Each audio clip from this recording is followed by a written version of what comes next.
నల్లమల్ల అటవీ ప్రాంతంలో భారీ వర్షాలు కురవడంతో పాలేరు వాగు పొంగిపొర్లి నీటి ప్రవాహం శ్యామ కాలువలోకి చేరింది. దీంతో శ్యామ్ కాలువ పరివాహ ప్రాంతాల్లో ఉన్నటువంటి ప్రాంతాలైన దేవనగర్, విశ్వనగర్, శ్యామ్ నగర్, సలీం నగర్ ప్రాంతాల్లో ఉన్న ఇళ్లలోకి నీళ్లు చేరాయి. దీంతో స్థానికులు వస్తు సామాగ్రి, తిండి గింజలు తీసుకుని బయటకు వచ్చేశారు. శ్యామ కాలువ నీటి ఉధృతి వల్ల ప్రథమనంది క్షేత్రానికి రాకపోకలు నిలిచిపోయాయి. ఎస్బీఐ కాలనీలోని రామకృష్ణ పీజీ కాలేజీ వద్ద శ్యామ కాలువ ఉధృతంగా పారుతోంది. అదేవిధంగా 26వ వార్డులో వరద నీరు రావడంతో ఇళ్లలోకి వెళ్లడంతో ఇబ్బందులు కూడా పడుతూ ఉండే వార్డు కౌన్సిలర్ చంద్రశేఖర్ వెళ్లి వారిని సురక్ష ప్రాంతాలకు పంపించడం జరిగింది. ప్రజల కోసం తన వంతు సహాయ సహకారాలు అందిస్తున్నారు.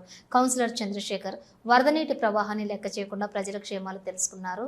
కుందు నది చామ కాలువల్లో నీటి మెట్టం పెరగడంతో కుందు పరివాహక ప్రాంతం ప్రజలు, శ్యామ కాలువ ప్రాంత ప్రజలు తప్పనిసరిగా అప్రమత్తంగా ఉండాలని, లోతట్టు ప్రాంతాల్లో నివసించే వారు ప్రత్యేక జాగ్రత్తలు తీసుకోవాలని జిల్లా అధికారులు హెచ్చరించారు. వార్డు సచివాలయ సిబ్బంది తమ పరిధిలో ఎప్పటికప్పుడు అప్రమత్తంగా ఉండి ప్రజలకు ఎటువంటి అసౌకర్యం కలగకుండా తక్షణ చర్యలు చేపట్టాలని ఆదేశాలు జారీ చేశారు.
శ్యామనగర్ పైన భారీ వర్షం కురిచి శ్యామకాలం వచ్చింది.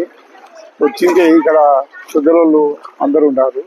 శ్యామకాల అవతల వాళ్ళందరికీ నీళ్ళు ఎక్కుతున్నాయని చేసి తీసుకొని వచ్చినాము. వచ్చి కర్ణాటక స్కూల్ బయట పెట్టేసినాము. పెట్టి ఏం లేదు, ఇక్కడ వరకు కాలువ వరకు రోడ్డు వరకు పెట్టినాము. అందుని బట్టి మేము కాలువకు శ్యామ కాలువకు ఆ లింకు కలిపాలకల్లా ఆ నీళ్ళని ఇట్లా వచ్చినాయి. శ్యామకాలం పెద్దగా ఇప్పటికైతే రాలేదు, ఒక లెవెల్గా వచ్చింది. ఆ కాలువ తీసేందుకు ఇది ఇట్లా ఇళ్ళ మీదకి వచ్చినాయి. ఇంకా పెరిగితే గినా పెద్ద భారీగా రావచ్చు వరద.